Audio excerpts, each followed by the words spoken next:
Welcome to WhoDooTV. I'm Hooser. And I'm Jared. And today we are talking of Black Road. You are now watching WhoDooTV.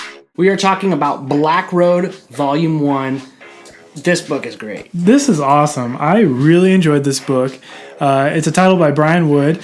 He also wrote Northlanders, so he enjoys kind of this northern Scandinavian Viking culture kind of stuff. And it was really interesting.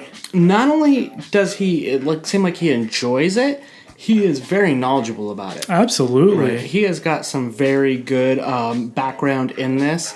If you haven't read Northlanders, they're awesome. I really want to get into the Northlanders, especially after reading this one. I just want more of his writing and to see kind of the setting that he sets up, he creates. I enjoyed the art by Garry Brown. Mm-hmm. I think he did an amazing job on the penciling. Yeah, it was a really interesting art choice. It was more sketch-like in a way. And then Dave McGregor did a great job on the coloring as well. Yeah. It all came together in this look. The colors were super bleak. It made it feel like the frigid north. Mm-hmm. It really did. It really fit the story. Absolutely. We come into the setting here. The setting is 1000 AD in pretty much Norway at the time, or Norsk. And we're in the middle of the Christian conversion. We have our character Magnus the Black, and it pretty much opens up with a couple frames of him burying a woman who you can assume is his wife. Magnus, what appears to be a Viking himself, actually claims that he is neither Viking nor Christian. He is just somebody who is trying to get his people through this conversion. Yeah. He doesn't have beliefs of his own. He just wants to do what's right for the country. We go into Ixfold, and it's said that this is a town that is suffering from the conversion, with churches popping up like blisters. Yeah, that's what he said. He said they just come up on the land, and they're pretty much forcing this conversion on people. Right. And it can be as violent as they need to make it. So he tries to come in a bit incognito. He's got a hood on, and he goes into this pub, and he sits down, and he's by himself, but he's approached by a guy who approaches him by name. This person that approaches Magnus turns out to be a official of the church from Rome, and he's asking to be taken to the Hammersk coast, which is up the Black Road. And Magnus kind of gets taken back at first too. Yeah, the Black Road is this dangerous road. It's called Black for a reason, because people on there are getting robbed, they're getting beaten. Any sort of crime you can think of is being taken place on the Black Road. So it's an extremely dangerous road to take. So Magnus, prior to taking this guy out, he visits the blacksmith, who's apparently been holding on to some items of his. It's someone he knows. Right. And she's asking him some questions about, where have you been? Do you have a job? Where are you going? And he stays pretty closed mouth on that.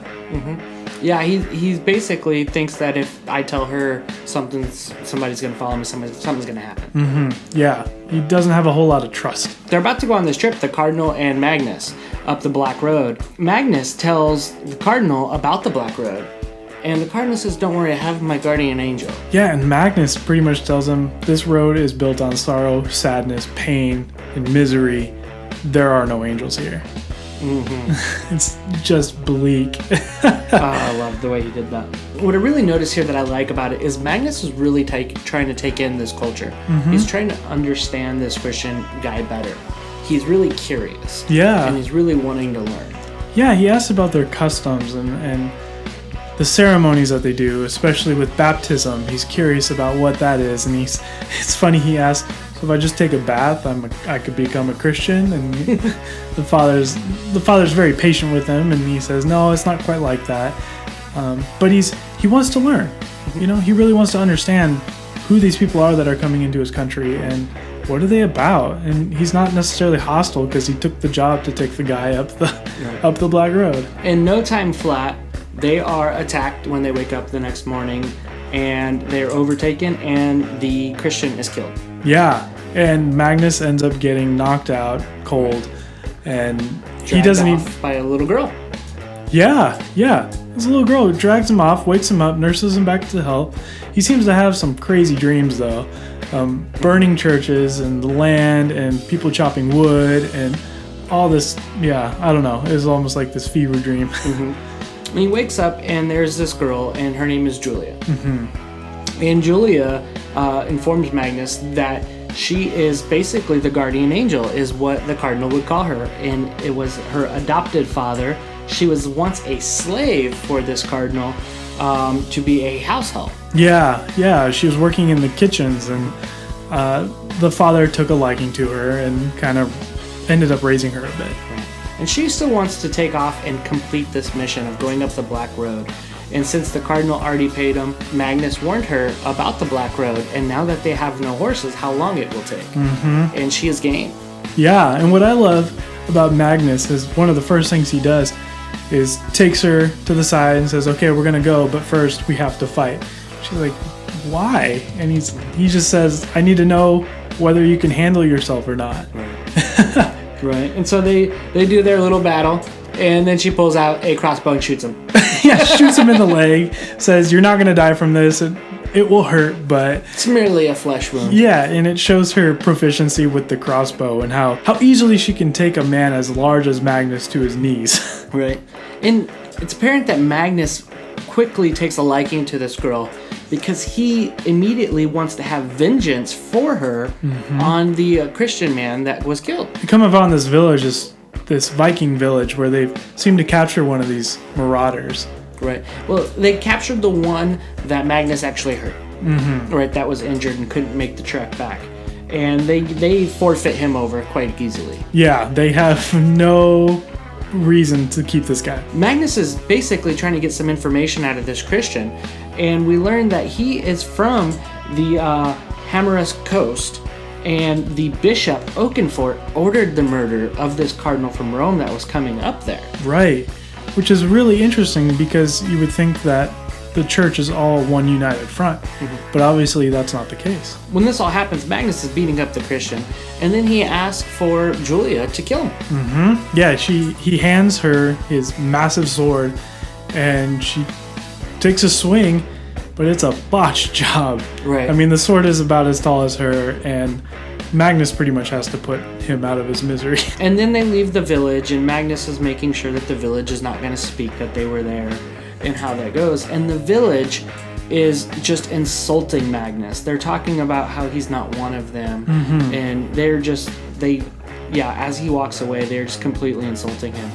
And you learn a lot about Magnus with his morals. Like, he wanted people to die a proper death, a death of somewhat dignity. Yeah. And that means something to him. And the fact that people were calling him names didn't mean anything, and that he is just more mature, more knowledgeable about that, where he sees that all other Vikings want to do is just cave each other's skulls in. Right. Yeah, and he doesn't want really any part of that. Right. He's above that. And then we learn a little bit of history about the Hamarusk coast. Yeah. And where Bishop Oakenfork is at.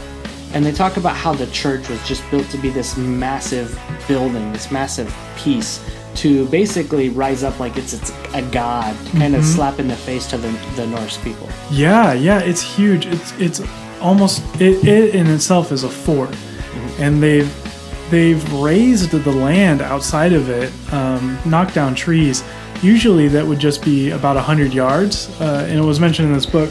Raising the land outside your fort would be about 100 yards, but they've done it for miles, so nobody approaching can be hidden. Right. To keep it safe and secure, yeah. And then we also learned that Bishop Oakenfork was exiled from Rome. Yeah. And that's all it really lets us know. Magnus tells us a lot about how he was a soldier in his village. And each village in the Viking communities had their own lord. And a lot of these wars would be handled lord versus lord. And it was for somebody else's reason. And they would go in battle and kill one another. And Magnus talks about how at times in the battle it was such joy and it was peace. And that it was like a serenity after it started on to a point. Yeah, the warrior's calm is what they called it. Right.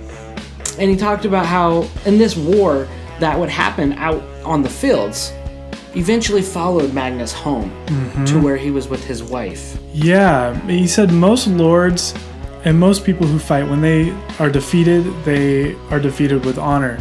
But apparently the lord that Magnus's lord was constantly in battle with wasn't as honorable. Right. And they go and invade the village, and pretty much kill off everyone. Yeah, including Magnus's wife. Magnus has a recollection of somebody that was there, and he identified it as the blacksmith Kidda. Yeah, she was there in that village. Right? And right after he says that, Julia points out Kidda is following them. And she's been tracking them for miles. Another thing we also learn in this is that Kidda was an assassin herself. In the scene where she is in the bar being a server, and she just shoves the fork through the guy's throat. But don't worry, guys, this is an assassination. Don't chill out. This was contracted. I'm not just killing regular people. And they seem to let her go. Right. I love Vikings. And meanwhile, we come back and Magnus and Julia are trying to get a head start on Kidda. Right. Because she's tracking them. But then something strange happens, and as they're leaving one particular spot, Julia turns around and shoots Magnus multiple times. Right. And it was like, what the heck just happened? And Kidda ends up getting to Magnus and starts nursing him back to health, kind of like Julia did.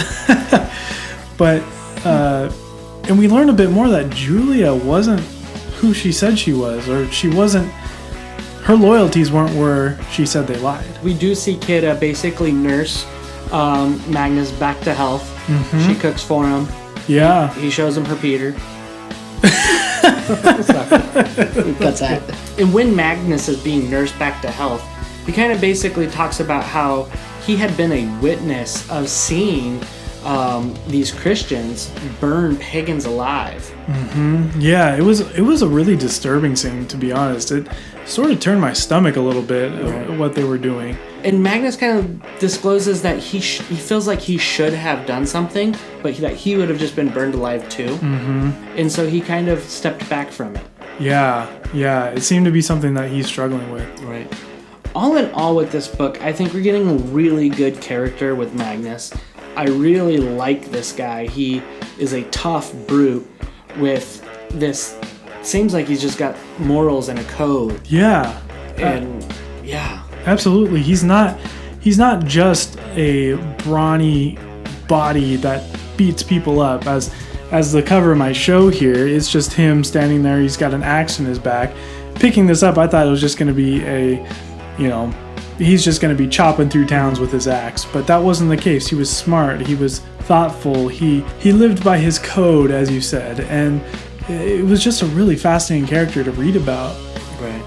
And it's something that I'm very interested in, is this conversion piece of what happened when the Christians came back to where the Northmen were, where the Vikings were, and kind of converted them. It's an interesting time setting to put this in. We see political issues, we see religious issues, we see personal issues that people are struggling with, we see contracts that need to be completed, and there's big atmospheres going on, and we're seeing just a little bit of that, and it's really great. What do you score this book? I would probably give this one a 4.5. It was a solid book, and I enjoyed reading it. I'm giving this a 4.75. Oh, nice. I did not expect to like this art, and as I got reading the book more, the more it just fit. The writing is great, and just the way this story played out with all of it, with the colors and the art and the writing, I loved it. I'm giving this a buy. Go get it, get the trades, and let us know what you're thinking. What do you think about this book? Yeah, I want to know what everybody else is thinking about it. Hey, if you like this video, be sure to hit the like button below. There's also that subscribe button down there too. Make sure you punch that. We'd appreciate it. Follow us at Twitter at WhoDooTV, also on Facebook. Yeah, and we'd like to thank our friends over at OutrightGeekery.com. Be sure to check them out. They got all sorts of nerdy stuff on there. Links down in the description. Thank you for watching WhoDooTV. We appreciate you guys.